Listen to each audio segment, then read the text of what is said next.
और इसी बीच आपको सीधे लखनऊ लिए चलते हैं, जहां पर उत्तर प्रदेश के मुख्यमंत्री योगी आदित्यनाथ मौजूद हैं। पाए हो, लेकिन लोगों ने जल मार्ग का उपयोग उस समय भी किया था, वाटरवे उस समय थे, साधन माध्यम दूसरे हो सकते हैं, लेकिन तब भी लोग उसका उपयोग करते थे। ऐसे ही उत्तर प्रदेश के अंदर अलग अलग क्षेत्रों में आप देख सकते हैं। हम लोग देखते हैं गोरखपुर में, संत कबीर नगर में, आजमगढ़ में, मुबारकपुर में आज भी टेक्सटाइल का एक बहुत बड़ा केंद्र है। मऊ के अंदर हैंडलूम का बहुत अच्छा कार्य है। ऐसे ही लखनऊ के अंदर सैकड़ों वर्षों से पुराने घरों में चिकन कारीगरी का कार्य बेहतरीन तरीके से होता है। और आज जब हम लोगों ने वन डिस्ट्रिक्ट वन प्रोडक्ट की अपनी एक पॉलिसी यहां प्रदेश के अंदर लागू की और उस कार्यक्रम के अंतर्गत इसको थोड़ा भी प्रोत्साहित किया, परिणाम क्या आया कि आज इनके पास जितना ऑर्डर इनको मिलता है उतना ये सप्लाई नहीं कर पाते। इसका मतलब संभावनाएं इसमें बहुत कुछ है। हां, घर घर में होता है, महिलाएं जुड़ी हुई है। अगर आप पश्चिम की तरफ जाएंगे तो पश्चिम में पिलुआ चर्चा हुई थी, मेरठ की चर्चा हुई थी, अन्य क्षेत्रों में भी अनंत संभावनाएं इसमें है। और इसीलिए सरकार ने तय किया है कि उत्तर प्रदेश के अंदर यह केवल लखनऊ में यह इंटीग्रेटेड टेक्सटाइल पार्क ही नहीं बनेगा, बल्कि इसके बाद इसके एक्सटेंशन सेंटर के रूप में 10 नए पार्क राज्य सरकार अपने स्तर पर प्रदेश के अंदर अलग अलग स्थानों पर स्थापित करेगी और संत कबीरदास के नाम पर हम इसे आगे बढ़ाएंगे। टेक्सटाइल के साथ साथ लेदर के भी जो नए क्लस्टर विकसित हो सकते हैं, 2 नए लेदर पार्क संत रविदास के नाम पर हम उत्तर प्रदेश के अंदर इसके साथ ही विकसित करने जा रहे हैं। यानी ये उत्तर प्रदेश की इन संभावनाओं को आगे बढ़ाता है और इन कार्यक्रमों को हम आगे बढ़ाने के लिए पूरी तरीके से इन कार्यक्रमों के साथ जुड़े हुए हैं। और मुझे प्रसन्नता है कि आज Uttar Pradesh handloom, powerloom, silk, textile और गारमेंटिंग की जो हमारी 2017 की पॉलिसी थी, उसके अंतर्गत जिन निवेशकों ने यहां निवेश किया था, ऐसे 80 इन्वेस्टर थे जिनको आज 210 करोड़ रुपए का इंसेंटिव वितरित हो रहा है, जिनमें हमने 2 लोगों को यहां पर किया है। और 2000 पॉलिसी के अंतर्गत ऐसे 44 इन्वेस्टर थे जिनको आज हम लोगों ने 768 करोड़ रुपए की परियोजनाओं के लिए लेटर ऑफ कंफर्ट जारी किया है। और 2022 की पॉलिसी के अंतर्गत 8 करोड़ रुपए का यहां पर हम लोगों ने उन्हें उनका इंसेंटिव भी वितरित किया है। पेय मित्रा पार्क के लिए 700 करोड़ रुपए के 2 एमओयू भी यहां पर आज एक्सचेंज हुए हैं।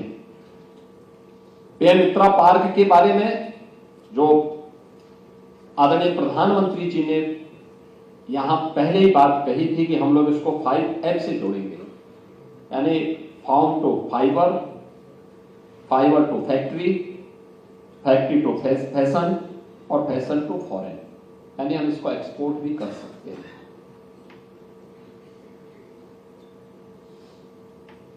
यानी 5F के आधार पर इस पूरी पीएम मित्रा पार्क के कॉन्सेप्ट को आगे बढ़ाने के लिए, जिसके बारे में मैं कह रहा था, 140 करोड़ की आबादी का भारत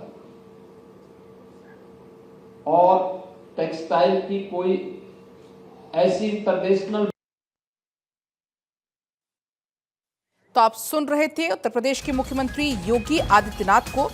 दरअसल आपको बता दें, इन्वेस्टर्स मीट का आयोजन, इस दौरान सीएम योगी से तमाम बड़ी बातों का जिक्र वो मंच से करते हुए यहां पर नजर आ रहे थे। ये मीट पीएम मित्र योजना के तहत लखनऊ हरदोई सीमा पर 1000 एकड़ में बनने वाले मेगा टेक्सटाइल और पार्क की योजना को लेकर है। इसमें प्रदेश के मुख्यमंत्री योगी आदित्यनाथ फिलहाल संबोधित कर रहे हैं। दुनिया के मार्केट की मैपिंग करके वहां तक पहुंचने के लिए हमारे पास संभावनाएं हैं, क्योंकि बांग्लादेश की कुल आबादी 16 करोड़, लेकिन दुनिया के अंदर वह रेडीमेड गारमेंट्स में छा गया। 140 करोड़ का भारत इस दिशा में आगे क्यों नहीं बढ़ सकता? एक बड़ी आबादी ऐसे जिसके हाथ को कार्य चाहिए, लेकिन उसको रास्ता दिखाने वाला तो कोई हो।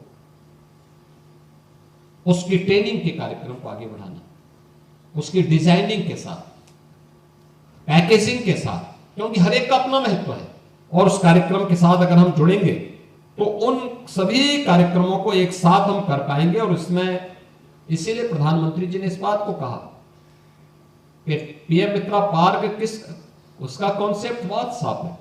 कताई हो, एक ही क्षेत्र में कताई के लिए, बुनाई के लिए, रंगाई के लिए, उसकी छपाई के लिए, ये सभी एक साथ एक ही प्लेटफॉर्म पर हम लोग एक ही स्थान पर हमें सभी सुविधाएं प्राप्त हो सके, इसको लेकर के हमें वहां पर कार्य करना है। इस दृष्टि से उत्तर प्रदेश के अंदर जो यह कार्य यहां पे हो रहा है, 1000 एकड़ के क्षेत्रफल में पीएम मित्रा पार्क स्थापित हो रहा है।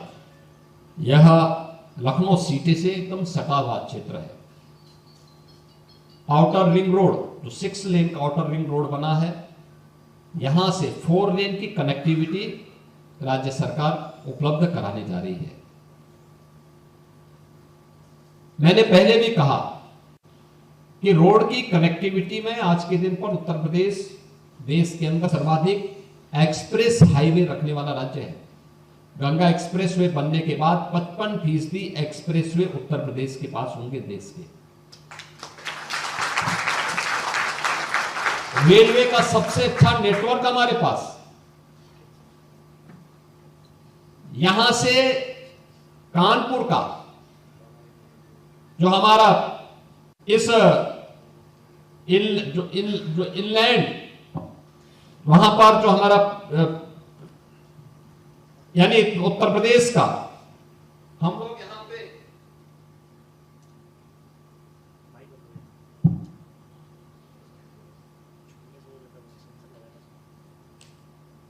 जो सुविधाएं यहां पे दे रहे हैं, देश का पहला इनलैंड वाटरवे वाराणसी से हल्दिया के बीच में प्रारंभ हो चुका है।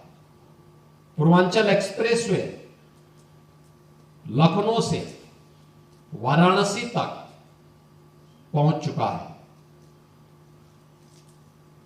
फ्रीक्वेंट आवागमन आपके लिए, लेकिन डेडिकेटेड फ्रेट कॉरिडोर की सुविधा भी यहां से कानपुर के बीच में, जो लखनऊ से आपको जब मिलेगी तो एक ग्रीनफील्ड एक्सप्रेसवे के साथ आपको ये सुविधा यहां से कानपुर से प्राप्त हो जाएगी, और डेडिकेटेड फ्रेट कॉरिडोर से आप पूर्वी बंदरगाह तक आसानी से पहुंच सकते हैं।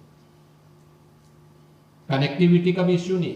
उत्तर प्रदेश के लिए जो अब तक कहा जाता था कि यह लैंडलॉक्ड स्टेट होने के नाते यहां से एक्सपोर्ट नहीं हो सकता, दिक्कतें होंगी, लेकिन उस सुविधा को भी यहां पर हम लोगों ने, आदरणीय प्रधानमंत्री जी ने इनलैंड वाटरवे के माध्यम से, वाराणसी से हल्दिया के बीच में वाटरवे के माध्यम से भी और डेडिकेटेड फ्रेट कॉरिडोर के माध्यम से भी इस सुविधा को उपलब्ध करवाया है। और इंटरनेशनल एयरपोर्ट लखनऊ में ऑलरेडी यहाँ पर पहले से चालू है। इससे भी कार्गो की सुविधा आपको उपलब्ध करवाने की व्यवस्था यहाँ पर पहले से यहाँ पर प्राप्त है। लखनऊ का हमारा जो पीएम मित्रा पार्क है, इसके लिए पहले से ही 83 MOU, जिसमें 3800 करोड़ रुपए के प्रस्ताव हमें पहले से प्राप्त हो चुके हैं। और मेरा मानना है कि यह टेक्सटाइल के लिए जो उत्तर प्रदेश सरकार की पॉलिसीज है 2017 की, उसके बाद 2022 की, इसमें सरकार ने बहुत सारी सुविधाएं उपलब्ध करवाई हैं अपने